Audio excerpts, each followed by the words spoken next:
ici Dorine, Et Cyril, des investisseurs sereins. après plusieurs années de travail en tant qu'ingénieur, nous nous sommes lancés en investissement immobilier.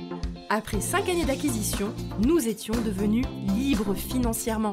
Dans ce podcast, nous vous partageons les stratégies et les bonnes pratiques pour développer votre intelligence financière. Dans le but non seulement d'être plus riche sur le papier, mais avant tout pour devenir plus libre et plus heureux. Alors, ouvrez grand vos oreilles et préparez-vous à atteindre vos objectifs. Les secrets des ventes aux enchères immobilières avec Guillaume Virondeau. Hello les investisseurs sereins, j'espère que vous allez bien. Aujourd'hui, j'accueille un spécialiste des ventes aux enchères. Il a été huissier de justice, il s'est lancé dans les investissements immobiliers et s'est spécialisé dans l'achat de biens immobiliers via les ventes aux enchères. Je me suis dit que c'était un candidat idéal à interviewer.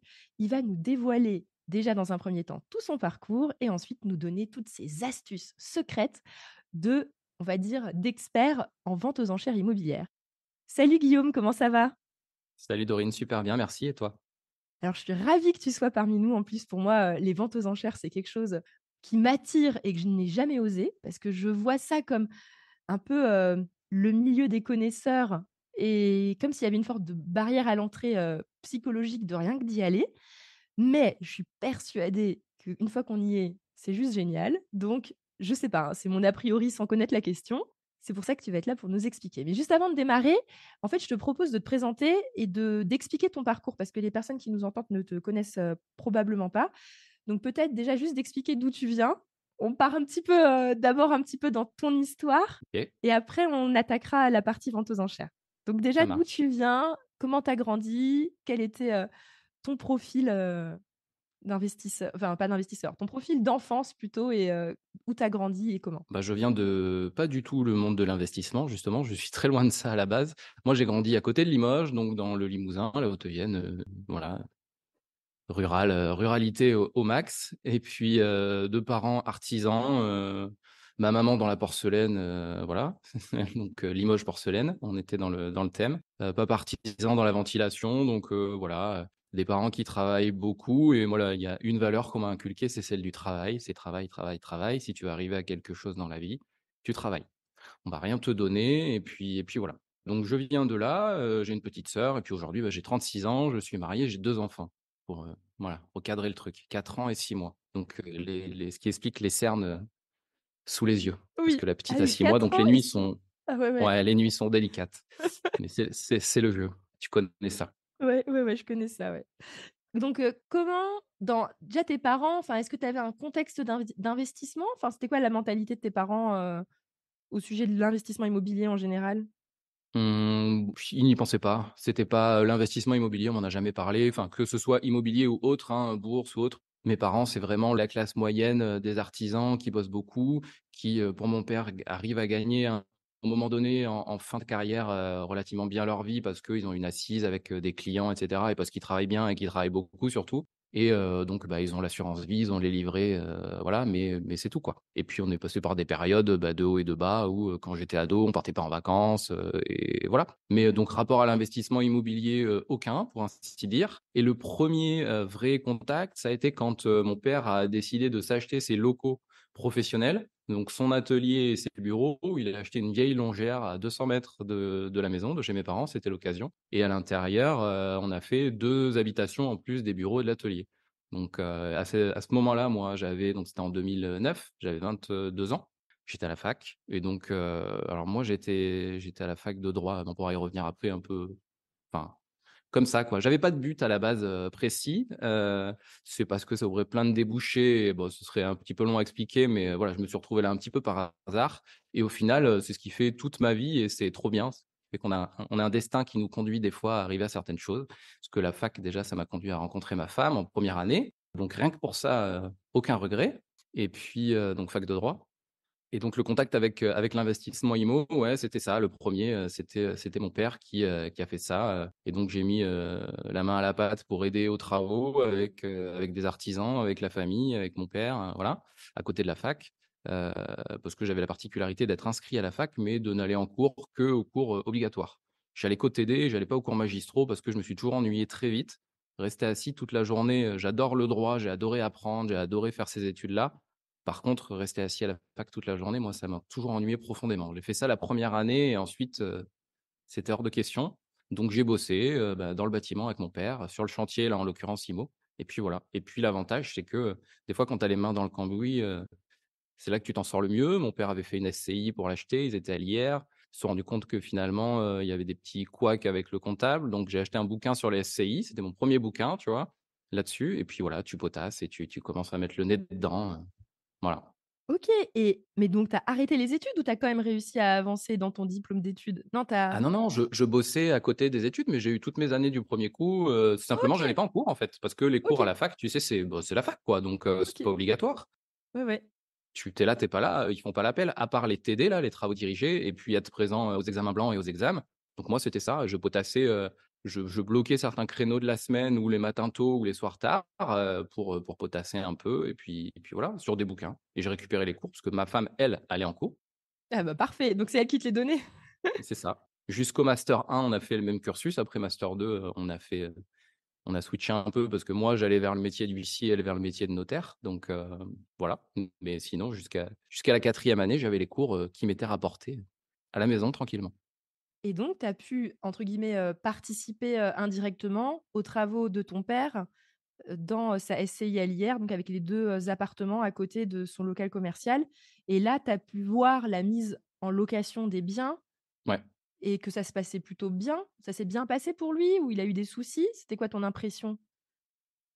Il y a eu des soucis à la mise en route. Il y avait, en fait, j'ai vu tout de suite l'intérêt de et la bêtise que pouvait être, d'acheter trop cher.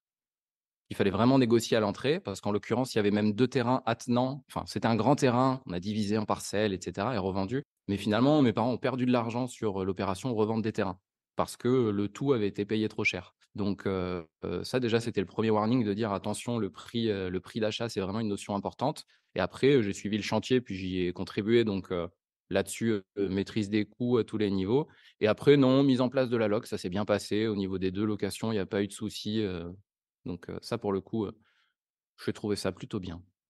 OK, donc belle première impression, tu fais tes études, tu avances et tu t'orientes pour être huissier de justice, diplôme que tu obtiens.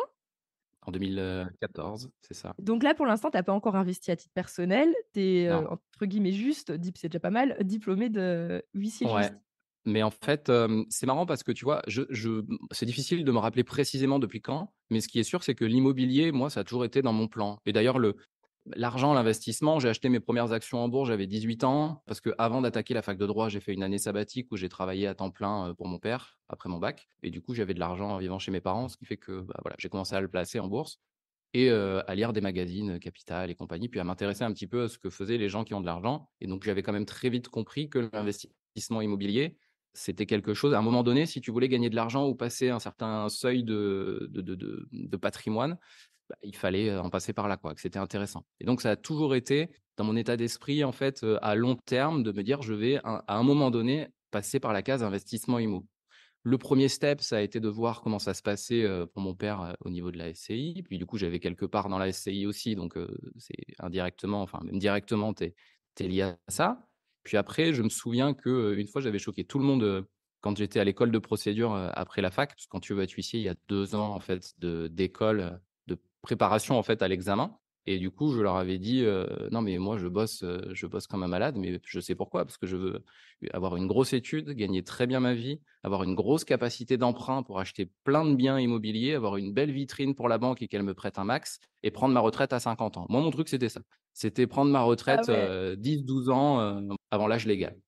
et mais alors là, tu as dû, enfin les gens, ils ont dû bugger quand tu leur as dit ça, quoi. Enfin, ils se sont dit: «Non mais» parce que c'est tellement, hors des clous par rapport à, enfin à la pensée, comment dire? La pensée commune, quoi. Ouais, c'est ça et puis tu te destines à un métier, profession libérale, et cetera, bon, tu sais que tu vas travailler beaucoup et moi je leur disais: «Bah ouais, mais en fait, c'est pas une passion, quoi. Enfin, être huissier, c'est pas un métier passion, c'est pas» j'ai choisi ça parce que, ça coche plusieurs cases, qui a priori sont compatibles avec la personne que je suis et l'idée que je me fais, voilà, de l'activité que je veux. Je veux bouger, le droit, c'est bien, c'est intéressant, mais je me vois pas passer ma journée dans un bureau, aller au contact des gens et puis, faire un métier où tu as un vrai cadre, quoi. Donc pour ça, c'est bien, même si en fin de compte, je crois qu'il y a rien de plus injuste que la justice, mais ça, c'est on s'en rend compte quand on est un peu dedans. Enfin, du moins, c'est mon point de vue. Donc ouais, ouais, non, ça a choqué un petit peu, ça les étonnait et puis tu sais, bon, c'est ouais, il dit ça, mais de toute façon, voilà, il le fera pas, mais en Ouais. sachant que moi, déjà, à l'époque, à 23 ans, pendant mon stage, même 22 ans, j'étais à l'étude, avant mes patrons et je repartais le soir après mes patrons. J'étais celui qui travaillait le plus. Ah ouais! Ah oui, tu avais vraiment la niaque, quoi. Mmh. Mais en fait, c'est cool, tu as vraiment un profil, du gars, droit dans ses bottes qui sait où il veut aller et tac tac, je trace ma route quoi, me J'étais dé sur les dents, ouais. ouais. Ah c'est bien, non c'est cool. Non mais c'est marrant parce que ça me fait aussi penser, moi aussi j'ai toujours eu un peu un côté où, tu sais, je disais à voix haute mon plan et les gens, disaient: «Non mais non Dorine, tu sais bien ça marche pas comme ça la vie, nin». Je fais: Ouais, «Bah c'est ouais un mais peu bon, ça, c'est moi ça. ma vie c'est moi ma vie elle va marcher comme ça. Après tu me crois pas, je m'en fous, mais moi j'avance quoi», tu vois? C'est ça.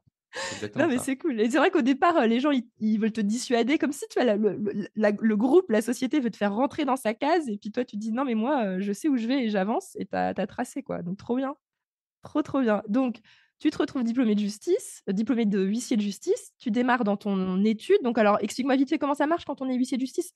C'est-à-dire que tu es attaché à une étude un peu comme les notaires, c'est ça? Ouais, c'est exactement ça. Il faut racheter une charge, donc une étude, ou alors, de temps en temps, tu as des appels à candidature pour des tirages au sort.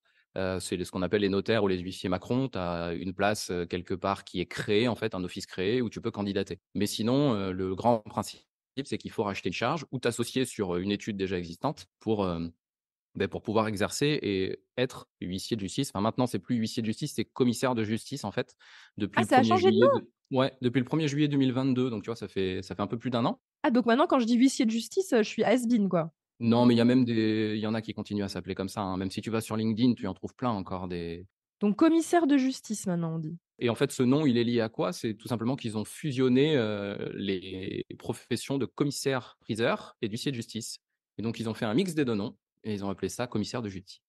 OK, donc parce que maintenant c'est le même diplôme entre guillemets, ça a fusionné quoi? C'est le même diplôme, c'est les mêmes, prérogatives, tout la même chose. Alors le fait est qu'il y avait beaucoup de points communs, parce qu'un huissier de justice, ça peut faire des ventes aux enchères, mais maintenant, enfin, dans certaines conditions, je ne vais pas rentrer dans le détail parce que c'est très compliqué et maintenant ça peut en faire partout dans toutes conditions, et cetera et au même titre, les commissaires-priseurs qui avant ne faisaient que des ventes ou voilà, enfin les activités qu'on connaît, peuvent faire de l'exécution, du recouvrement, et cetera. Ce qui n'était pas le cas avant. Trop bien. Alors on ira dans le détail de ce métier parce que donc pour info, j'informe les auditeurs qu'on a convenu avec Guillaume qu'on se refera un épisode dédié sur tout ce qui concerne huissier de justice slash commissaire de justice parce qu'apparemment ça a changé de nom. Ouais. Donc on se fera un épisode dédié où il nous détaillera tout ça et puis il nous expliquera comment est-ce que, un investisseur immobilier peut avoir recours à un huissier de justice pour quelles problématiques et cetera. Donc ça, on se fera un épisode dédié là-dessus où on ira tout creuser. Mais comme moi, j'avais vraiment envie de creuser, la partie vente aux enchères, on va continuer dans ton histoire déjà. Qu'est-ce que tu as fait comme investissement? Quand est-ce que tu as attaqué? Comment tu savais comment attaquer? Donc là, tu es dans ton étude, tu commences à être bankable, tu peux emprunter. Ouais, une phase de salariat d'abord. Tu peux avoir le statut d'huissier salarié aussi, comme notaire salarié. Enfin, bref, c'est un employé tu prêtes serment et tu as les mêmes prérogatives, sauf que tu travailles pas à ton compte. Ouais. Et moi, j'avais cette phase-là au début parce qu'on avait convenu que c'était bien de voir si on s'entendait bien avant de s'associer avec la personne avec laquelle je bossais. Et c'était moi sur une petite étude en Creuse en l'occurrence, donc à 1h30 de chez moi, avec la perspective de monter une plus grosse étude derrière en s'associant, en rachetant, enfin d'autres sites, bref. Donc j'ai commencé, ouais, le 1er janvier, enfin le 2 janvier 2015 exactement, à exercer. Donc là, je gagne à peu près 2 800 € par mois comme salarié. Et là, l'immobilier, en fait, j'y pense, mais c'est encore, ça me paraît loin. C'est-à-dire que c'est toujours dans mon plan à long terme, mais j'ai tellement de choses à développer côté pro, à court terme que finalement j'y pense pas. On achète notre premier appart, avec ma femme. Enfin, on n'est pas encore mariés à l'époque, mais bref. On achète notre premier appart, mais voilà, toute mon énergie, je bosse, 80 heures semaine pour l'étude. Bon, d'abord en tant que salarié, ensuite on s'associe, on se regroupe avec d'autres études et on arrive à avoir une structure, en janvier 18 avec, on est 9 associés, on a presque 50 salariés, on est sur 3 départements et on a 7 sites en fait, 7 sites différents. Donc finalement, ça fait une grosse machine, tu vois? Tu as bossé comme un acharné pendant 3 ans là, mais tu avais au moins ta résidence principale, quoi? On avait l'appart alors du coup, ouais, pour en revenir aux achats IMO, le premier appart qu'on a acheté, mi-2015 et la maison 1 an après, on a switché. On a gardé l'appart 18 mois, on l'a mis en loc quelques mois et puis on l'a revendu parce que c'était pas rentable. Parce qu'on avait fait, la bêtise que font beaucoup de gens quand tu achètes pour ta résidence principale, tu payes un peu trop cher, puis surtout tu fais des travaux qui ne sont pas rentables pour une mise en loc, des travaux d'embellissement mais très personnels. La salle de bain était neuve et nickel, mais on a quand même tout refait pour la mettre à notre goût. Parce que voilà. Donc ça revendu et l'IMO arrive, ou revient, c'est dans mon quotidien parce que j'écoute quand même, beaucoup de vidéos, alors il y avait pas trop de podcasts à l'époque, mais les vidéos type Yann Darwin, voilà que j'adore et que je suis depuis, je pense ses débuts, voilà 2016-2017, donc ça trop bien et les quelques youtubeurs qu'il peut y avoir, là-dessus aussi sur l'IMO. J'achète des bouquins pour, pousser un peu plus loin et vraiment me dire quand je vais démarrer, je vais démarrer quoi. Mais, le fait est que je passe pas à l'action, de suite parce que je bosse 80 heures semaine, voilà, pour mon activité principale, qu'on commence à bien gagner notre vie et que, bah, il y a les problématiques, du quotidien qui font que je me dégage pas du temps et l'énergie. Je vois pas le moment, si tu veux. Je me mets pas le coup de pied aux fesses ou le stop qui fait, voilà, il faut que tu t'arrêtes là, ton plan de vie, il est en train de passer au second plan, et là, tu perds ton temps finalement dans ton activité, voilà.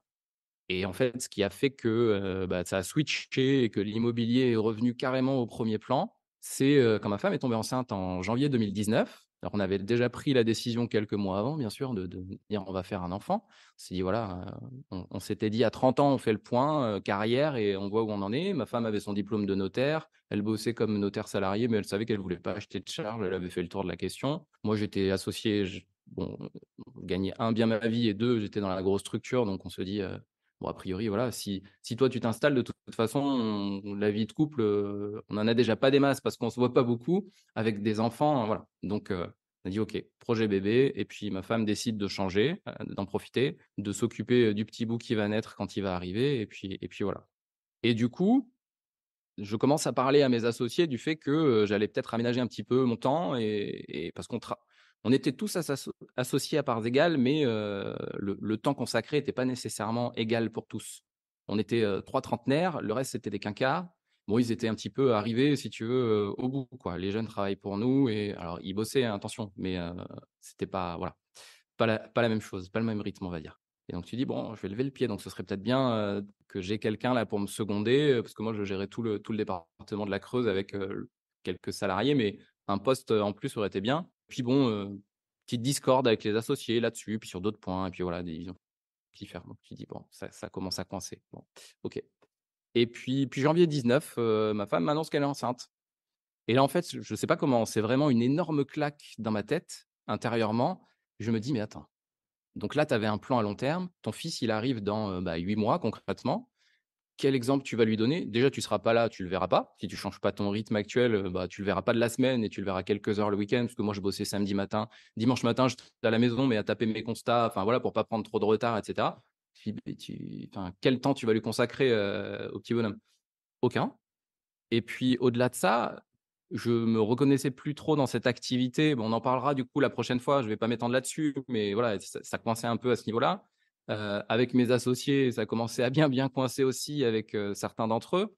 Donc tu dis: non seulement je serai pas là, mais en plus je lui donne l'exemple d'un papa qui n'est pas là, mais pour quelque chose qu'il n'aime pas. C'est-à-dire qui subit son quotidien, qui subit son emploi du temps, qui subit son activité. Je veux pas montrer cet exemple d'homme et de papa-là à mon fils, c'est hors de question. Donc là, bah, coup de pied aux fesses. Et là, tu te dis: «Bah, ton plan, c'était l'immobilier, bah, tu vas faire de l'IMO et tu vas le faire vite». Donc je me suis donné à ce moment-là, en janvier, février 19, je me suis dit: «Dans 5 ans, tu es parti. Tu vends tes parts et tu t'en vas». Voilà. Tu achètes de l'IMO, tu te bouges et voilà. Et le fait est qu'en fait, je suis parti en janvier 2021, donc ça a été beaucoup plus vite que prévu à la base. En 2 ans, quoi. Ouais. Et pendant la grossesse de ma femme, ça c'est une anecdote marrante, c'est pas fait exprès, mais j'ai acheté 9 lots, pendant les 9 mois de grossesse. Ah ouais! Ouais, j'ai acheté un immeuble de rapport de 8 apparts. C'était mon 1er vrai investissement, du coup, c'était ça. OK, donc quand tu dis, tu as acheté 9 lots en 9 mois, c'est-à-dire, dont un immeuble de 8 lots plus Oui, un autre bien de 1 lot? plus une maison, exactement. En fait, j'ai fait 2 passages chez le notaire OK. pour, Et donc, la maison, c'était pour vous? C'était en RP ou c'était, non, non, la maison, c'est en fait, c'est une résidence secondaire. En Charente-Maritime, c'était, le rêve de ma maman d'avoir, une maison, par là-bas, aller en vacances, parce qu'elle était toute petite et cetera. Donc j'ai dit: «Bah, on va joindre l'utile à l'agréable». Je suis persuadé que le marché immobilier va pumper, dans les années qui viennent là-bas. Donc c'est le moment, il y a encore plein de biens à rénover. On va, se trouver une résidence secondaire avec une grosse plus-value latente et on la louera l'été pour, rentabiliser tout ou partie des charges. Et donc c'est ce qu'on a fait. Et le fait est qu'on a trouvé une maison qu'on a négociée, voilà, on a négocié de 50 000 €, on l'a acheté 194 000 €. On a financé les travaux et tout à 110 on a emprunté 240 et bah, aujourd'hui, elle vaut 400 quoi. Ah ouais, nickel, donc résidence secondaire, Mmh. rentable, on va dire, en tout cas une belle opération. C'était pas une résidence secondaire coup de cœur, qu'on paye trop cher et tout. C'était une résidence secondaire bien pensée et un immeuble.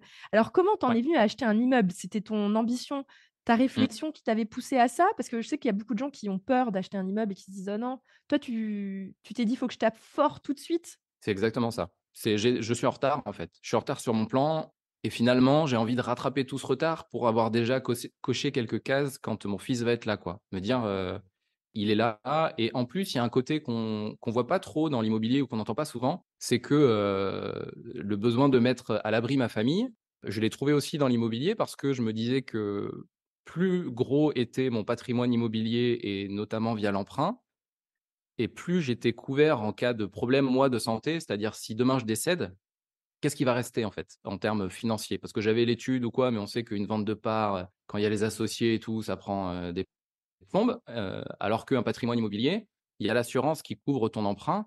Donc demain, si je décède, plus gros sont mes investissements, plus ma femme est sereine parce qu'elle a 2 options: soit elle garde le patrimoine, elle a les loyers qui tombent, soit elle revend tout. C'est financé de toute façon, c'est payé par l'assurance si Parce je que toi tu as décède. pris 100 à chaque fois, en assurance décès? Ouais, Ouais, nous aussi, on est, esprit serein à max, ça fait ouais, du voilà. bien de se dire que l'autre est à l'abri quoi qu'il arrive. C'est exactement ça. C'est un truc, c'était une des priorités aussi, tu vois?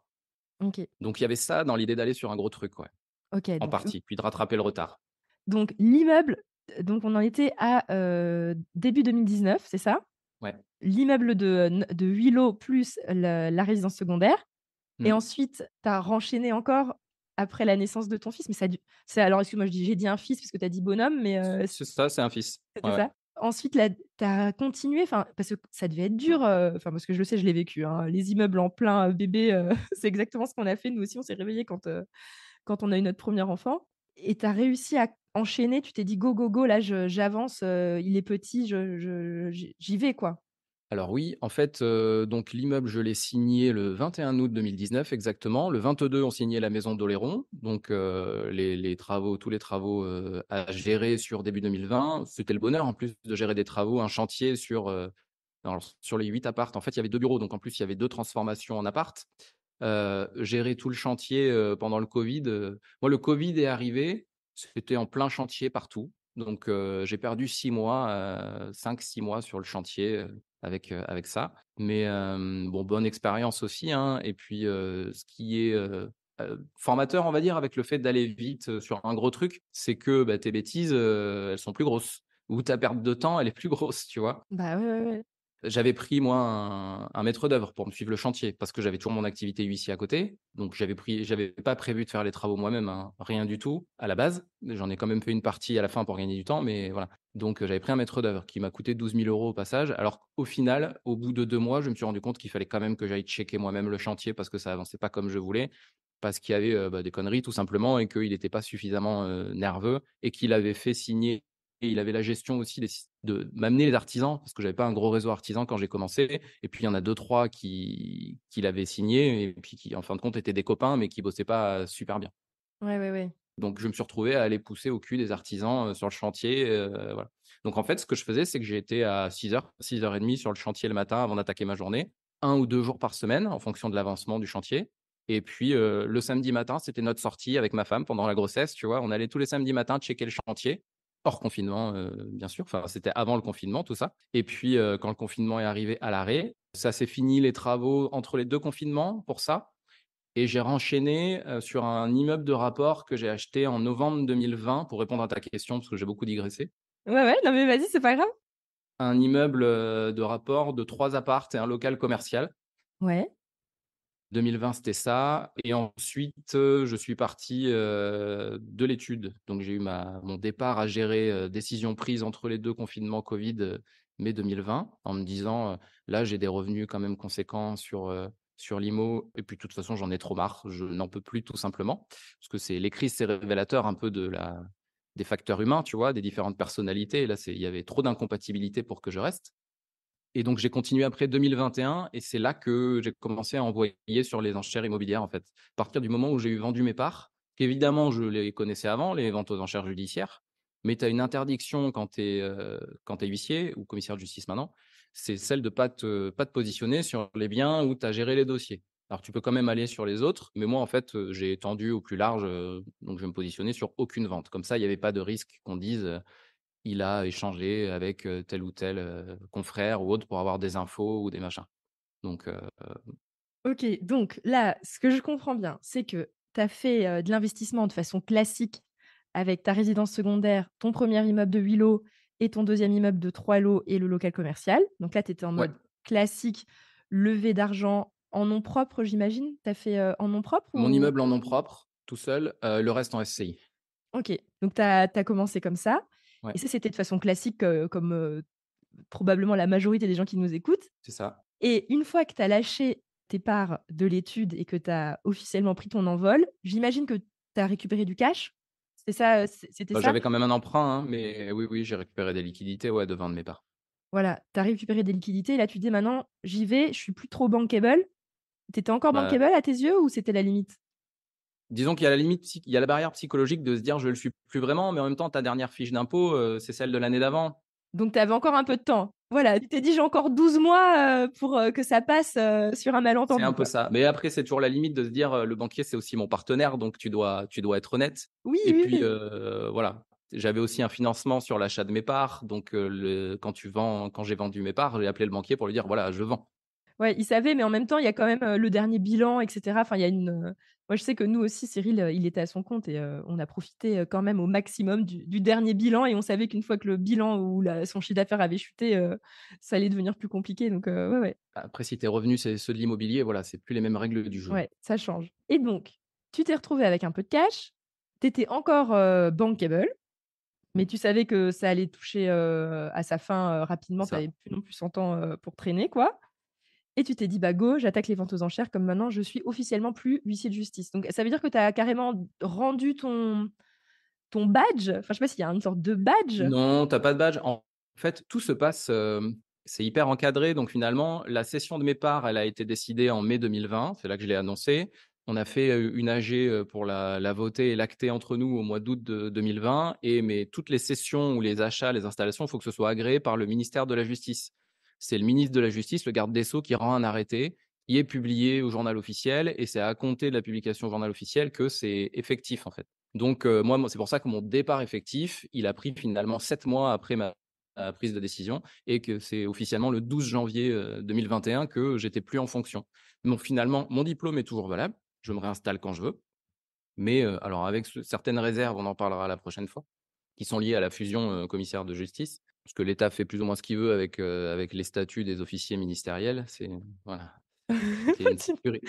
tu nous raconteras ça, dans l'épisode spécial, huissier de justice. On sent OK. c'est le sujet touchy. Mais donc oui, oui, non, il y a pas de il y a rien qui symbolise tu as une carte professionnelle qui t'est envoyée par la chambre nationale, mais ça s'arrête là, quoi. Mais d'ailleurs, je l'ai toujours, on te demande pas de la rendre parce que Ouais, ouais. sinon c'est de l'usurpation de titre et d'identité, donc tu as quand même des risques de sanctions pénales si tu l'utilises alors que tu es plus en voilà. Oui, tu vends tes parts, voilà, tu vends tes parts comme une société classique. Voilà et maintenant tu peux faire ce que tu veux et là tu t'es dit: «Go, j'attaque les enchères». Donc c'était quoi déjà ton a priori sur les enchères? Est-ce que tu avais déjà observé d'un œil extérieur, pendant ta carrière de huissier de justice, comment ça se passait les enchères? Alors oui, parce que et non seulement j'avais observé, mais tu es, partie prenante. Parce qu'en fait, l'huissier, c'est un des maillons de la chaîne. Il intervient au début et à la fin de la procédure. Et puis même tout au long de la procédure à différents moments. En fait, la procédure de vente aux enchères, elle démarre, alors que ce soit sur saisie ou sur liquidation judiciaire, par un descriptif du bien. C'est pas la première étape, mais très vite dans la procédure, tu as ça. Le descriptif du bien, c'est un huissier qui le fait, enfin un commissaire de justice. Donc ça veut dire se rendre sur place et constater et décrire l'état, global du bien et détailler. Quels sont les matériaux? Quelle est la composition du bien, la situation administrative, et cetera, les différents équipements, enfin bref. Tu fais des photos, tu parles à l'occupant des lieux s'il y en a un, sinon tu rentres avec serrurier et témoin, enfin voilà. Donc ça, ensuite tu as différents actes à signifier qui sont envoyés par les avocats tout au long de la procédure et à la fin, c'est aussi, le commissaire de justice qui fait les visites avant la vente, parce que tu as 1 ou des visites avant la vente au tribunal et c'est l'huissier qui permet l'accès. C'est pas on dit vulgairement: «Il fait la visite», mais on n'est pas agent immobilier, on permet l'accès au lieu, en fait. Donc on ouvre la porte, ou on est là pour sécuriser un petit peu, pour cadrer la visite, on va dire. Alors attends, parce que moi, en fait, moi je pars de loin. Pars du principe que là, nous, moi et les auditeurs, on est niveau zéro, d'accord, de ce que Yes, c'est que les ventes aux enchères. Genre, yes. on connaît rien. La 1re question, on va faire étape par étape. Pourquoi un bien se retrouve vendu aux enchères? C'est quoi les hypothèses? Pourquoi d'un seul coup, un Mmh. immeuble, il se retrouve, vendu aux enchères? C'est quoi les scénarios qui se sont passés avant pour qu'il se retrouve là? Alors tu as trois procédures distinctes. Tu as la saisie immobilière, c'est la plus connue et c'est la plus fréquente aussi et ça, c'est lié, au défaut de paiement le plus souvent. Donc ça peut être un particulier ou une société qui, est devenue entre guillemets «à court d'argent». Qui n'a pas payé ses échéances de prêt, donc c'est la banque qui, à défaut de paiement, si tu veux, elle fait signifier un commandement de payer, donc la personne doit tout payer d'un coup. Si elle n'est pas en mesure de tout payer, c'est ce qu'on appelle la déchéance du terme, il y a saisie. OK, donc là, c'est premier cas saisie. OK. C'est ça. La deuxième option. Tu as la liquidation judiciaire, comme, une liquidation judiciaire lambda, en fait, l'objectif, c'est de vendre tout le patrimoine de la société qui est endettée pour payer ses dettes. Et si dans ses actifs, donc dans le patrimoine de la société, il y a de l'immobilier, soit le mandataire, donc celui qui gère la procédure de liquidation, il trouve un moyen, c'est possible, de le vendre à côté, il va le vendre comme ça. Soit sinon, ou s'il veut pas s'embêter ou bien s'il trouve pas, ça va revenir sur le cursus OK. pour être vendu aux enchères devant le tribunal. Et Donc la ça, c'était la troisième deuxième. Voilà, ouais, parfait. La troisième, on est et parfait. la 3e hypothèse, qui est un peu moins fréquente, c'est, dans le cas de ce qu'on appelle une licitation-partage. En fait, la licitation, c'est un mot bien barbare pour décrire la c'est quand on met un terme à l'indivision. OK. Personne ne peut rester en indivision de façon forcée. C'est-à-dire que et l'exemple type est très simple, c'est 2 concubins qui se marient jamais, mais qui ont acheté leur résidence principale. Ils se séparent, ils ne sont pas d'accord. Il y en a un qui veut rester dans le bien ou aucun qui veut rester, et cetera. Ils n'arrivent pas à se mettre d'accord, ni sur le prix de vente s'ils veulent vendre, ni sur qui donne quoi à qui. Et du coup, il y en a un des 2 qui vient dire: «Écoute, c'est très simple, moi j'en ai marre, on va vendre le bien, on n'arrive pas, nous, à le vendre par nous-mêmes, c'est la justice qui va le vendre. Donc tu vas voir un avocat, il déroule la procédure et au final, c'est vendu, au tribunal». Et on les repère assez facilement, ces biens, après, quand on a l'habitude, en fait, sur les annonces. Ah bah, tu vas nous dire. Donc j'essaye de récapituler pour, qu'on fasse une sorte de petite, formation pour que les gens, en même temps, ils comprennent et qu'ils arrivent à suivre. Donc il y a Yes, 3 possibilités. La saisie, et ça, c'est plutôt quand, il y a une créance, ça peut être le syndic de copropriété ou la banque ou un autre créancier mmh, qui a une sorte de titre exécutoire, comme tu dis, sur le bien, enfin une sorte de pouvoir de dire: «Attends, tu m'as pas payé la dette, donc je peux saisir ton bien». ouais, La deuxième solution, c'est la liquidation. Donc, oui, solution. La deuxième possibilité, c'est la liquidation. Donc la liquidation, c'est une société qui fait faillite, qui met les clés sous la porte et qui donc va être liquidée, dont les biens exactement. immobiliers qu'elle possède. Et troisième option, c'est une indivision, où quelqu'un veut absolument sortir de cette indivision, car nul, je sais qu'il y a une loi qui dit ça, nul ne peut être contraint à rester en indivision. Enfin, il y a une phrase comme ça. C'est exactement ça. Et donc, on peut forcer la vente, en indivision. Et C'est ce que ça. je comprends, c'est que pour que le bien, il devienne disponible pour nous investisseurs, il faut qu'il passe une série d'étapes pour vérifier que les gens, les co tu as dit les débiteurs, je sais plus, tu as dit un mot là, le débiteur saisi. Débiteur saisi, ouais. Voilà, le débiteur saisi, il a encore un petit peu de délai si jamais il arrive à vendre son bien par lui-même, mieux que ce que feraient les ventes aux enchères. Ouais, Donc dans certaines il conditions, ouais. et il va pas, donc le bien, on va pas le voir affiché et d'un seul coup, il va être disparu, parce que, en fait, à partir du moment où il s'affiche en vente aux enchères, c'est qu'il a passé ces étapes-là? Exactement, tu as tout compris. À OK. partir du moment où on le voit sur les sites en ligne, puisque la plupart des gens les voient sur le site en ligne, mais on va adresser là, ce que je te propose, peut-être la liste des moyens, dont on peut avec lesquels on peut avoir connaissance justement qu'un bien est vendu aux enchères. Ouais, ça, on va en venir après. On en vient juste après. En fait, quand on en a connaissance, la vente, elle est entre 1 et 2 mois après. C'est un délai légal, en OK. fait. Quand l'audience est fixée, dans le délai entre 1 et 2 mois avant la date de vente, l'avocat qui gère la procédure, qu'on appelle l'avocat poursuivant, il doit, dans ce délai-là, faire paraître un certain nombre de publicités légales, et cetera. OK, donc j'ai bien compris. Donc le bien ne va pas s'afficher et nous, en tant qu'investisseurs, on n'en aura pas connaissance tant qu'il aura pas fini toutes les étapes d'avant. Donc C'est il y a ça. pas de possibilité en fait, en gros, le débiteur saisi n'a plus aucune possibilité de retrouver, son bien ou de le revendre par d'un autre moyen. Là, c'est trop tard. Une fois qu'il est, pour les ventes aux enchères, c'est fini pour C'est lui. ça. Quand on en est là, c'est trop tard. La seule hypothèse que moi j'ai vue, c'est de le faire racheter par quelqu'un qui, au final, va, se présenter à l'audience, des amis, de la famille et va l'acheter et puis et ensuite ils s'arrangent entre eux. Mais, OK. quand on en est là, effectivement, quand la date d'audience, elle est fixée et qu'on voit les publicités, c'est trop tard. OK, OK, donc ça, c'est super clair. Jusqu'à maintenant, donc on a compris dans l'épisode comment est-ce qu'un bien se retrouve vendu aux enchères et qu'une fois qu'il s'affiche, ça veut dire que le débiteur saisi n'a plus de Yes. possibilité de «gérer la chose» entre guillemets. Maintenant, le bien est devenu hors de son contrôle parce que c'est le tribunal qui va donc vendre son bien. Est-ce que c'est bien ça? C'est un tribunal qui vend le bien aux ventes aux enchères? C'est parfaitement ça, parce qu'il faut bien borner, ce dont on parle. Là, dans l'épisode et ma spécialité à moi, c'est les ventes, immobilières judiciaires, donc qui se passent devant un tribunal. Parce que par vente aux enchères immobilières, des fois, on va parler aussi de vente devant le notaire, des sites de vente qui se sont multipliés là ces dernières années, qui sont des ventes en ligne. C'est des enchères, mais ça fonctionne pas du tout de la même façon et les ventes aux enchères notariales non plus, c'est pas la même façon et en fait, la différence, principale, c'est que, les ventes judiciaires qui vont devant le tribunal, bah, c'est des ventes qu'on appelle forcées. C'est-à-dire que le débiteur n'a pas le choix, enfin le propriétaire du bien n'a pas le choix, elles sont forcées. Toutes les autres ventes aux enchères, le vendeur, c'est lui qui décide de la vente. Plus ou moins contraint, mais Ouais. voilà.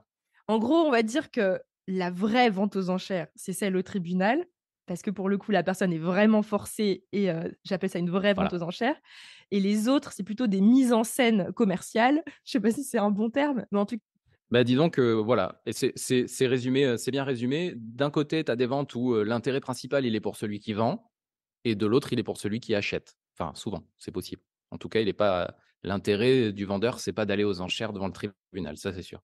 voilà, donc pour le coup, on parle vraiment des vraies ventes aux enchères, celles qui se passent au tribunal Ouais. où, c'est le juge, du tribunal qui va, taper avec son marteau. Je sais pas s'il tape avec un marteau ou si je regarde trop la télé, mais en gros qui va décider que que la vente, elle est vendue ou pas à celui qui aura enchéri. Donc, imaginons maintenant, moi je suis un investisseur. Je me dis: «Ah ouais, trop bien, j'ai envie de voir». En plus, j'imagine qu'avec la conjoncture actuelle, bah, il doit y avoir des personnes, qui sont en faillite, il doit y avoir des opportunités. Donc, où est-ce que je trouve moi maintenant, là, je me dis: «OK, ça m'intéresse». Comment je fais pour déjà juste voir qu'est-ce qu'il y a en vente aux enchères? Alors en fait, tu as plusieurs moyens d'accès. Le plus facile et qui est bien connu maintenant, c'est des sites spécialisés, sur internet. Tu en as plusieurs, pour citer les principaux, il y a Licitor, L-I-C-I-T-O-R. C'est le plus connu, le plus gros. Ils ont une app mobile aussi et pour le coup, c'est plutôt bien fait, optimisé. Tu peux créer ton compte, tes alertes, en fonction du type de bien que tu recherches, en fonction de ton secteur de recherche, hein, des tribunaux auxquels tu t'intéresses.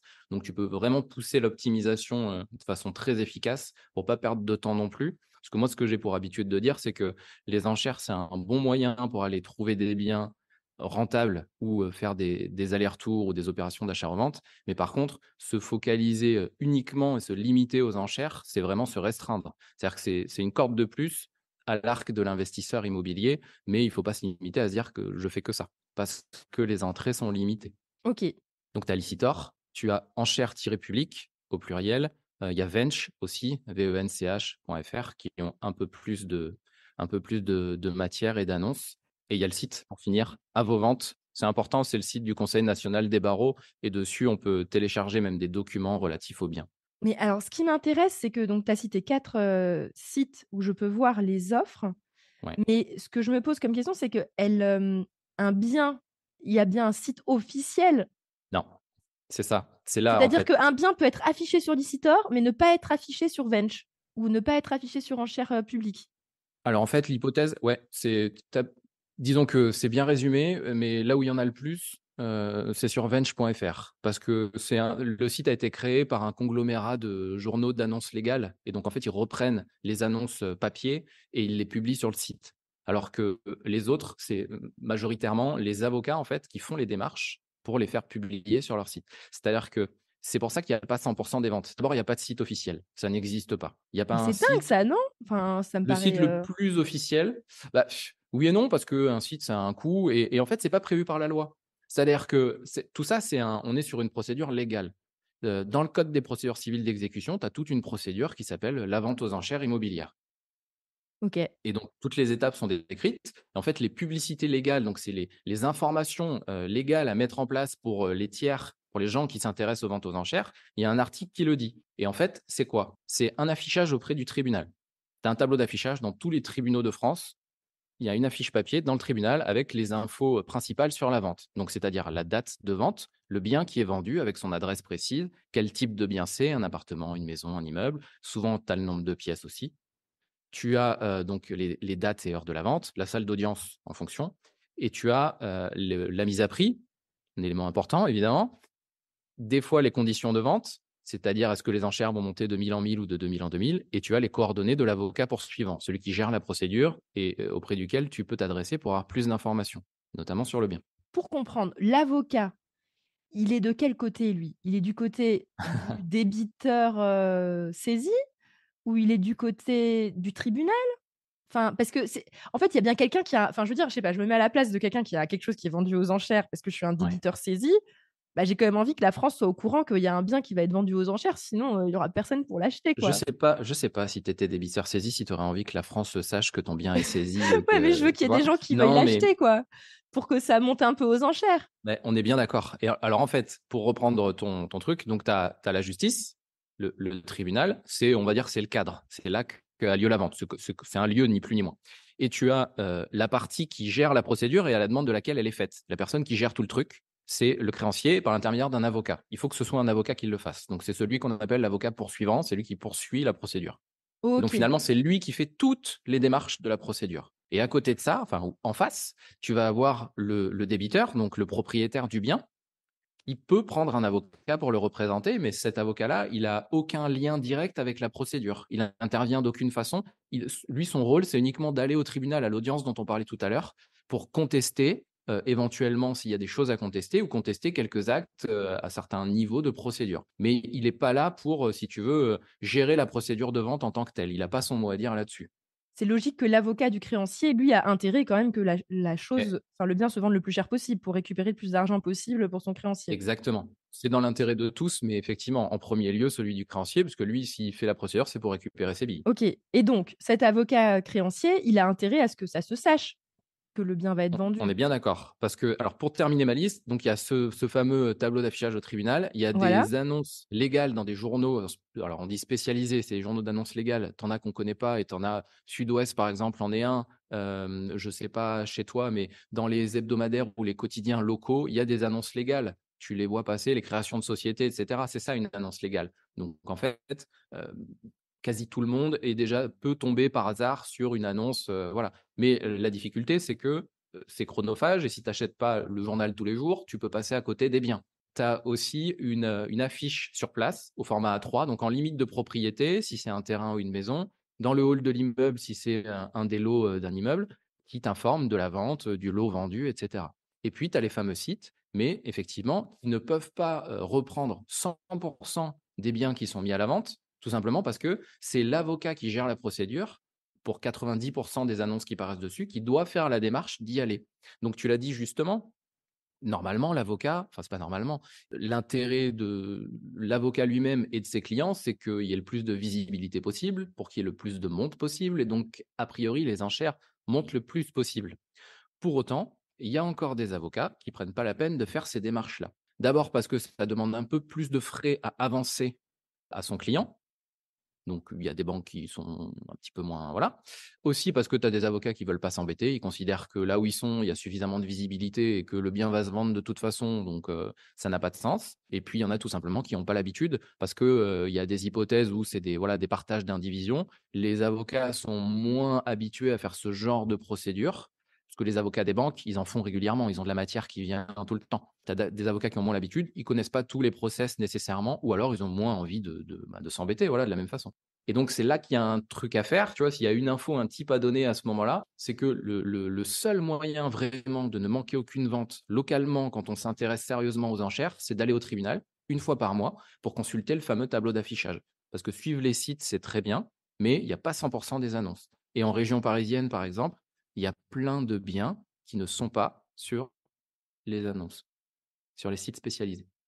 Ah ouais, donc consulter directement le tableau d'affichage du tribunal. On y va, on le prend en photo, comme ça on a toutes les dates et puis on analyse tout ça tranquillement. C'est ça. Et il y a pas besoin d'y aller, 1 fois par semaine. 1 fois par mois, ça suffit, tout simplement parce que comme je te disais tout à l'heure, en fait, l'affichage, c'est entre 1 et 2 mois avant la vente. Donc finalement, si tu y vas, pardon, 1 fois par mois, tu as l'assurance de rien rater. Et par contre, bah, si jamais il y a une visite groupée, tu risques pas de rater ta visite groupée? Enfin, tu appelles le numéro de l'avocat sur le bien et tu lui demandes quand est-ce qu'a lieu la visite groupée et tu y vas, quoi? Oui, exactement. Alors les visites, même souvent, elles sont, sur les affiches en elles-mêmes, parfois elles le sont pas, mais effectivement, tu consultes l'avocat et tu peux aller visiter. Les visites, fréquemment, il y en a qu'une. Elles sont groupées comme tu l'as dit, de temps en temps, il y en a 2 où il y a des créneaux. Il y a des créneaux de, 10 à 12 et de 14 à 16 dans la même journée, donc tu y vas librement quand tu veux, voilà. Et ça, c'est Mais l'avocat qui mène avant les visites? C'est l'avocat du alors créancier? c'est l'avocat qui gère toute la procédure, mais ça se fait avec le concours de l'huissier, enfin du commissaire de justice, parce que c'est lui, tu sais, comme on le disait au début, qui fait les visites, en fait. OK, OK, OK. Oui, donc c'est pas l'avocat qui fait la visite? Donc quand on est investisseur et qu'on visite, sur place, on va rencontrer qui? Toujours le commissaire de justice, à qui on peut parler, poser des questions et cetera et bah, l'occupant des lieux, si c'est le propriétaire, si c'est des locataires, parce qu'il y a des biens qui sont loués, hein, qui viennent à la vente et d'ailleurs ça peut être aussi une opportunité. Il peut y avoir des squatteurs aussi, malheureusement parfois ça arrive, mais voilà. Mais avant d'arriver aux visites en fait, pour faire les choses, on va dire, intelligemment et optimiser notre temps, le temps c'est de l'argent, puis aussi, on a d'autres choses à faire que de passer du temps là où on peut s'en éviter. L'avocat poursuivant, il a tout un tas de documents qu'il peut nous communiquer et qui sera un plaisir de nous communiquer avant les visites. C'est-à-dire que dans l'ordre des choses, je vois qu'un bien est à la vente. A priori, il est sur un secteur et c'est un type de bien qui m'intéresse. Je contacte l'avocat poursuivant ou je vais sur le site à vos ventes télécharger les documents parce qu'il y est parfois, parce que les avocats les mettent en ligne. Tu as OK. aussi des avocats qui ont leur propre site où ils mettent les documents à télécharger. Sinon, ils t'envoient tout. Concrètement, tu fais la demande le matin, dans la journée, tu es à peu près sûr d'avoir les documents. Dans 9 cabinets d'avocats sur 10, c'est ça. Parce qu'ils ont l'habitude et parce que c'est dans leur intérêt et celui de leurs clients. Ils sont hyper prompts à envoyer les trucs. OK. Donc là, je suis investisseur, j'ai compris, j'ai consulté mon tableau et cetera. J'ai vu le bien, je suis allée le visiter et là, je me dis: «Go, j'ai envie de me positionner». Maintenant concrètement, là, moi, je suis Dorine, j'ai trouvé mon bien, sur le Ouais, tableau, j'ai appelé l'avocat, j'ai eu mes documents, je suis allée à la OK, visite, gratuite, enfin la visite, ouais, publique, pour visiter le bien et là, je me dis: «Ouais, je veux y être». Voilà, je suis de la OK. partie. J'imagine que je me fixe un prix plafond pour pas déconner, pendant, les enchères et dire plus que ce C'est que je veux, impératif. Ouais, super important. Mais là, maintenant, moi, ce que j'ai besoin de comprendre, c'est concrètement, qu'est-ce que je dois faire pour participer? Est-ce qu'il y a des contraintes? Est-ce qu'il faut que je dépose un montant d'argent cash? Il faut qu'il y ait oui. une garantie que je suis sûre de pouvoir acheter la totalité? Enfin, quelles sont les contraintes spéciales que j'ai en tant qu'investisseur? Ouais. Juste que tu Alors, m'expliques comment je dois faire là. bien sûr, c'est la même chose pour toutes les ventes, donc c'est assez simple à expliquer et c'est obligatoire partout en France. En fait, pour pouvoir enchérir, il faut prendre un avocat. On ne peut pas se présenter, nous, à l'audience, lever la main et enchérir. C'est pas possible. Il y a qu'un avocat qui peut le faire. Donc en fait, il faut nécessairement contacter un avocat et ensuite, l'avocat va nous demander un certain nombre de choses.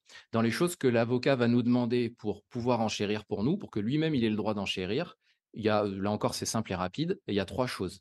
Il y a d'abord un mandat qui le mandate pour enchérir, lui, spécifiquement. Et là, il faut être très vigilant parce que si c'est toi, Dorine, qui veux acheter, c'est toi, Dorine, qui va le mandater. Par contre, si tu veux acheter avec une SCI, une SAS ou tout autre type de société, il faut que ce soit toi en qualité de gérante de la société. Il faut que ce soit ta société qui le mandate. Parce que OK, sinon, enfin, le nom de la personne qui mandate l'avocat, c'est le nom de la personne qui sera déclarée adjudicataire. Donc, il va acheter le bien. Donc, c'est OK, vraiment à ce moment-là qu'il faut. Voilà. Mais bon, le rôle de l'avocat, c'est aussi de borner le truc et de le OK. dire. Donc l'avocat, le mandat. Le mandat, il va demander une garantie financière, c'est ce que tu disais, qui est impérative. Et en fait, c'est 10% du montant de la mise à prix. Donc, si un bien est mis à prix, si les enchères démarrent à 50 000 euros, il va demander 5 000 euros de garantie financière. Comment on peut lui donner? Là encore, c'est prévu par la loi. C'est facile, tu sais, c'est prévu par la loi. Donc, c'est, un chèque de banque, c'est le cas le plus commun. Donc je vais à ma banque, je demande un chèque de banque. Donc ça demande d'avoir, une certaine trésorerie, hein, quand on veut, aller aux enchères. Il faut pas avoir de quoi, payer tout le bien cash. On peut faire appel au financement bancaire. Pour autant, il faut avoir un peu d'argent devant soi et un peu de cash à sortir pour ça. Il va demander ça, donc 10 du montant de la mise à prix, limité à 3 000 €. Ça veut dire que pour les mises à prix de 30 000 ou moins, c'est toujours 3 000 € et donc c'est chèque de banque, caution bancaire irrévocable, mais en pratique, on le voit jamais. Ça veut dire que ta banque, elle s'engage à te suivre quel que soit le prix de l'enchère et cetera. Donc ça, tu l'oublies tout de suite. Tu remets le chèque de banque à l'avocat ou alors avec certains avocats, même si c'est pas prévu par la loi, tu peux le faire par virement. Ils te donnent ce qu'on appelle un RIB CARPA, c'est la caisse des avocats en fait. C'est des comptes séquestres, hein, sécurisés et tu fais le virement et c'est la même chose puisqu'il a les fonds bloqués sur le compte. Il faut qu'il l'ait pour pouvoir enchérir. Donc c'est un avocat qui a une sorte de compte bancaire spécial un peu, Ils en ont tous, c'est voilà, c'est géré par les barreaux, ils en ont tous. OK. Donc, tu dois remettre cette garantie financière-là et ils vont te demander aussi si tu achètes, un bien qui a, vocation à être une habitation, une attestation sur l'honneur qui dit que tu ne fais pas l'objet d'une interdiction, légale de posséder une habitation. OK. Donc tout compris et la question c'est l'avocat que je choisis, j'appelle un avocat, et puis au pire je me ferai orienter par un avocat qui sait faire ça, quoi. J'imagine qu'il y a des avocats qui sont un peu spécialisés, quoi, là-dedans? Il y en a qui ont l'habitude de faire ça, évidemment, qui le font plus souvent que d'autres. Dans l'absolu, ils sont tous capables de le faire. La vraie différence, en fait, ça va pas être au moment d'enchérir, parce que ça, à la limite, c'est pas très compliqué. Tu as fixé le montant avant et l'avocat, il va monter petit à petit. La vraie différence et l'importance d'avoir le bon choix d'avocat, c'est pour les suites, en fait, de la vente. Parce que c'est l'avocat qui va faire les formalités. Parce que la spécificité d'un achat aux enchères devant le tribunal, c'est que tu ne passes pas chez le notaire après. Il y a aucune validation. Ta vente, elle est faite à la fin de l'audience. Donc OK. l'avocat, plus il est diligent, plus vite tu auras ton titre exécutoire et puis tu sais, au même titre que tu vas comparer quand tu choisis des artisans, tu peux faire la même chose avec un avocat parce qu'il y a une partie du tarif qui est libre, donc ça va être différent d'un avocat à l'autre et puis humainement, c'est toujours bien d'être à l'aise avec son avocat parce que tu vas être amené à parler avec lui, à échanger un certain nombre de fois, le jour de l'audience, mais pas que, donc voilà, comparer.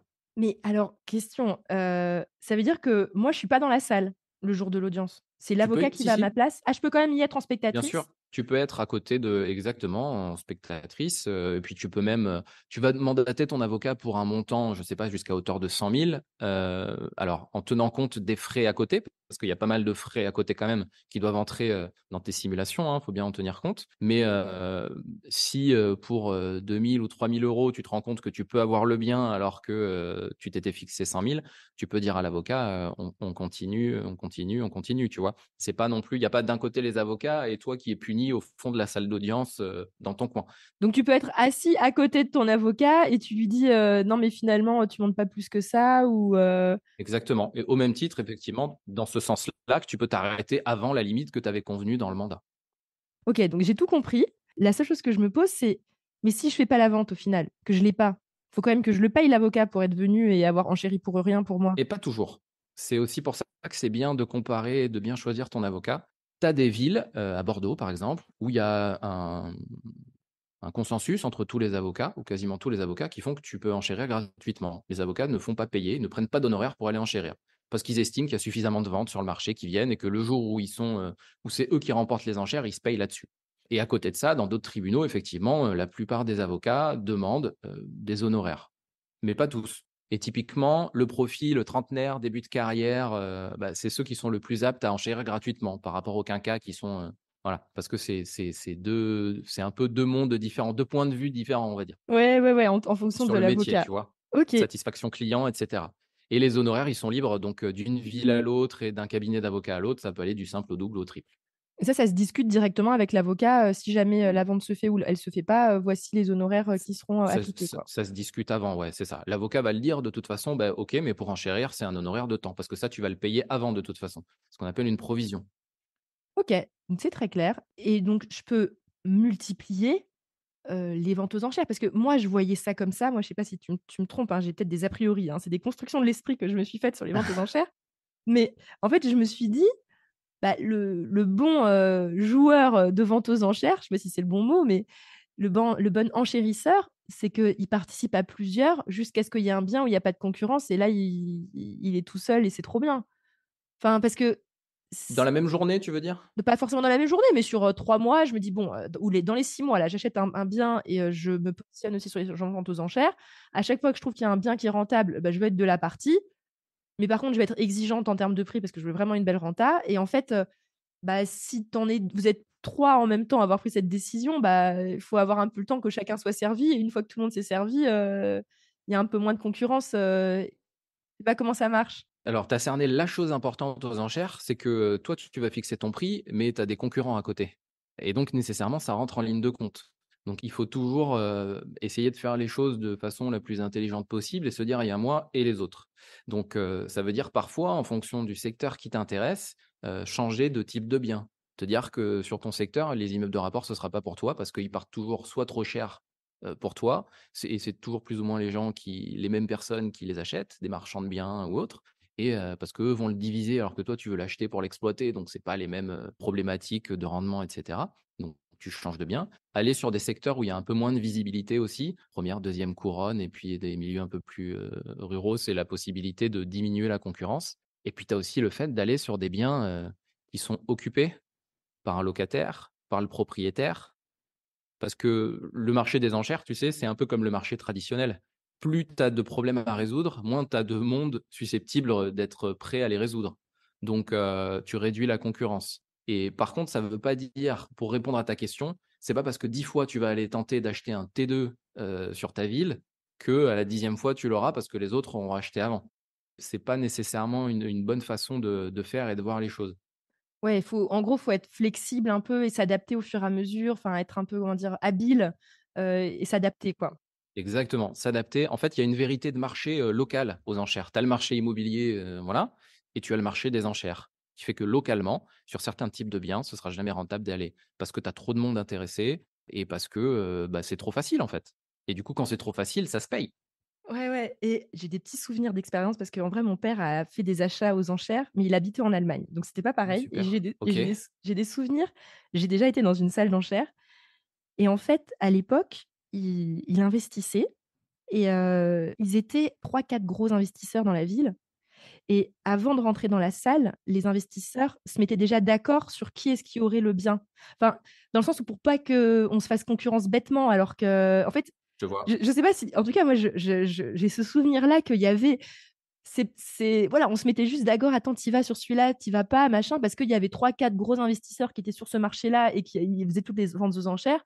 Donc des fois, ils savaient qu'il y avait un nouveau qui débarquait de nulle part et qui allait acheter trop cher et puis, bah, tant pis, ils laissaient partir la vente et puis comme eux, ils étaient là à toutes les ventes, à tous les trucs. Ça existe en France ou co Bah, typiquement, alors de moins en moins, parce que déjà il y a plus de visibilité qu'à un moment donné. De par les sites, il y a, 20 ans, il y avait pas ces sites internet. Donc nécessairement, il fallait aller dans le tribunal ou lire les journaux ou se faire connaître auprès des cabinets d'avocats. La barrière à l'entrée, tu vois, elle était beaucoup plus importante. Ouais. Aujourd'hui, ça se voit moins, c'est plus difficile d'être comme ça. Malgré tout, moi, ça m'est arrivé. C'était pas avant l'audience, mais c'est pendant l'audience et c'est aussi pour ça que ça peut être intéressant d'être avec ton avocat parce que, l'humain, tu sais, ça a un rôle dans tout et là, en l'occurrence, c'était une vente où il y avait 4 lots dans un immeuble et des lots plus ou moins identiques et il y avait cinq personnes, intéressées sur ces lots-là, ce jour-là, à l'audience et le fait est qu'il y a aussi une stratégie psychologique qui veut que quand tu as plusieurs lots, bêtement, les gens ont tendance à être moins agressifs sur les premiers parce qu'ils se disent: «C'est pas grave, le premier il est vendu, mais il m'en reste encore 3. C'est pas grave, le deuxième est vendu, il m'en reste encore 2 à acheter». Tu sais, si c'est des mêmes lots. Psychologiquement, tu es moins pressé de te dire, tu as encore une chance. Ouais. Donc en fait, déjà, quand tu démarres sur des enchères comme ça, à l'audience, tu te dis: «Moi, c'est le premier que je vise, en priorité. Ma priorité, c'est le premier. Parce qu'a priori, les enchères, elles vont moins monter sur celui-là, parce que les gens sont moins prêts à aller sur celui-ci et idem, plus tu avances dans les ventes et plus les gens ont tendance à être, tu vois, à être un peu crispés, tendus. Et donc ça pour en revenir à ce que tu disais, ça m'est arrivé parce que sur le premier lot justement à cette vente-là, une, deux, 3 enchères et puis je me retourne et je regarde, c'était un marchand de biens et je le regarde et je le fixe des yeux et je pense qu'il s'est dit: «Lui, il va me faire chier, il va pas lâcher», tu vois? Sans je l'ai regardé, c'était neutre, hein, mais c'était vraiment pour, «Tu vas renchérir encore par-dessus ou comment?» Ouais, tu Et du coup, il m'a regardé, il m'a fait un signe de tête comme ça et il a mis la main sur son avocate, il lui a dit: «On arrête». Donc les enchères se sont arrêtées. Sur ce bien-là, on était que tous les 2. Hop, c'était le premier en l'occurrence. C'est arrêté. Le deuxième, les enchères commencent, on est encore que tous les 2. Donc même audience, hein, même et du coup, ce coup-là, c'est moi que j'ai dit à mon avocate: «Bah, on arrête là». Donc finalement, c'est un échange de bons procédés. Moi, j'ai eu le premier. Lui, il a eu le deuxième à des prix très intéressants et ce qui est marrant, c'est qu'à partir du troisième, alors moi, je me suis arrêté. Lui, il a continué et il en a eu un autre, mais il y avait 3, 4 et jusqu'à 5 personnes sur le dernier bien ou 4, parce que justement, il y avait ce côté, il en reste plus que, voilà. Mais donc le facteur humain fait que, ça a joué, C'est super intéressant et en plus, ce qui peut être pas mal, c'est que si tu as 2-3 enfin, i je sais pas parce que moi, je sais que mon père à l'époque, il passait son temps, à faire ça et du coup, ah il mais se toi, faisait tu as potes. baigné dedans, en fait, Non, tu mais t'y moi connais, j'étais non, non, mais c'était il y a longtemps. Franchement, j'étais à peine majeure, je pense, et c'était il y a vraiment longtemps et donc j'ai des vagues souvenirs, quoi et mais mais mais en fait, c'est dommage parce que tu peux pas parler un petit peu aux gens avant de rentrer dans la salle, si tu vois, s'il y en a que tu as un peu Ah, l'habitude, c'est toujours possible. Devant le palais de justice ou dans la salle, ce qu'on appelle la salle des pas perdus, c'est l'accueil en fait, hein, du tribunal, la grande salle,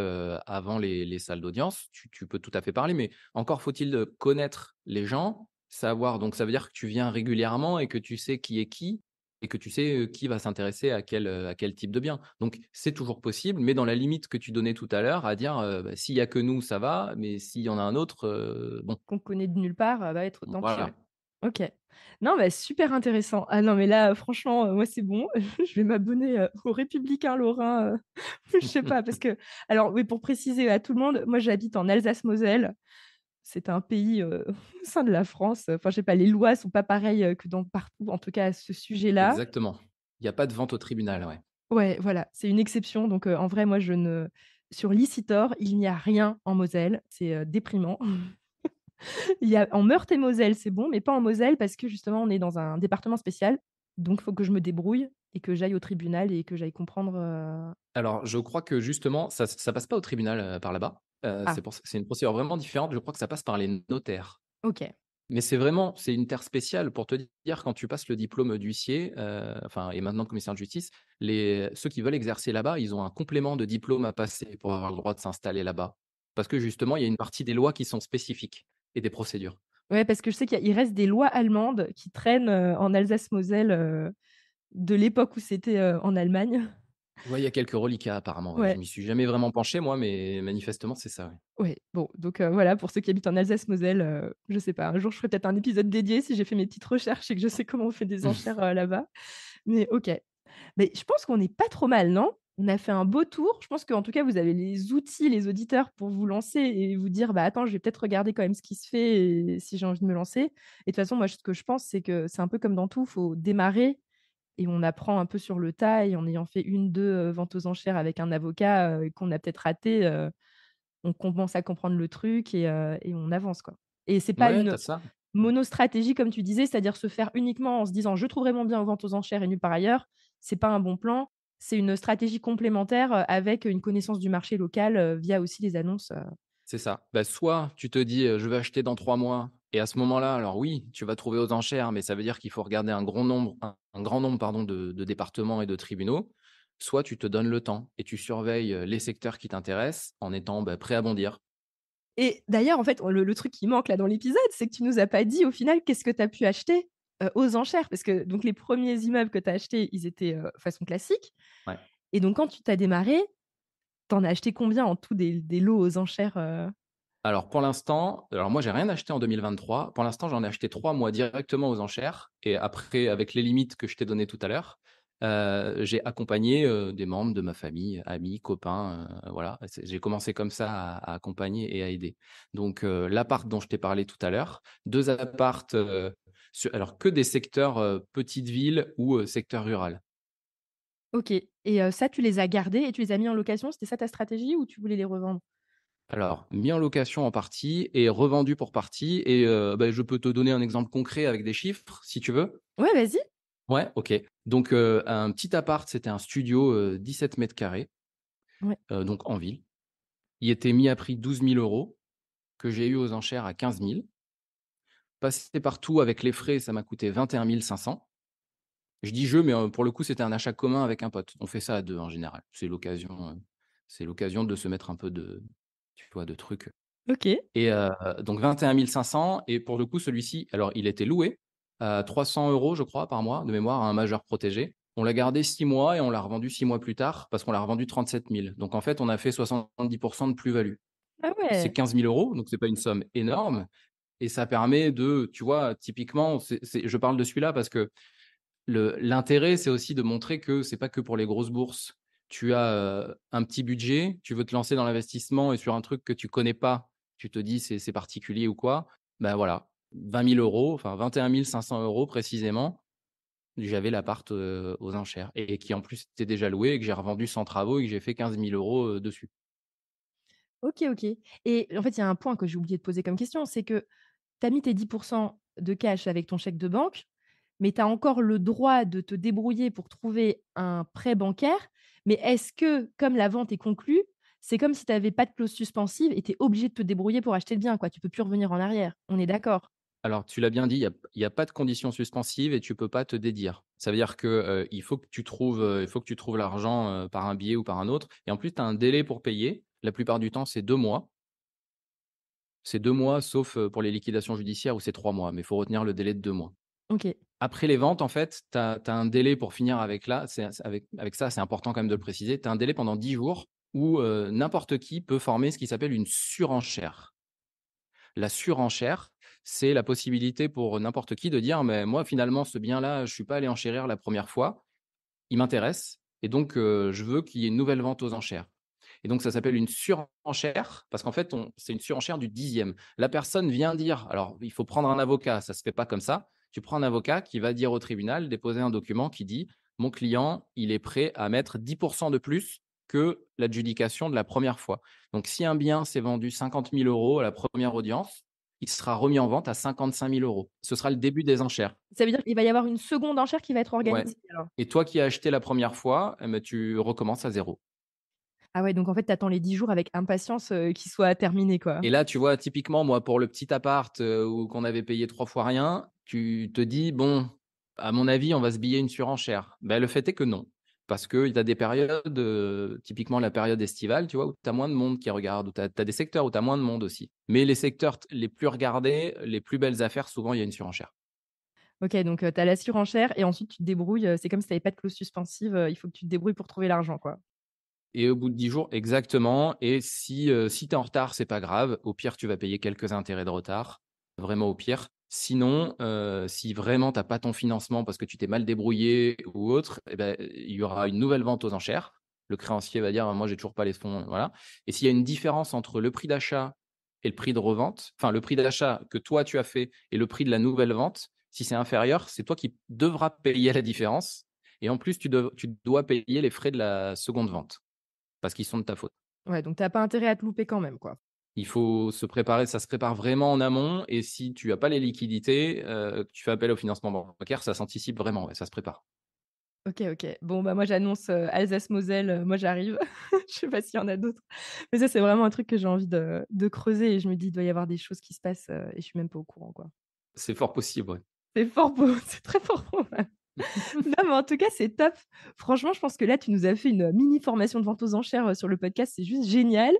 Je suis super contente. En tout cas, je pense qu'on a les ingrédients pour commencer à se dépatouiller.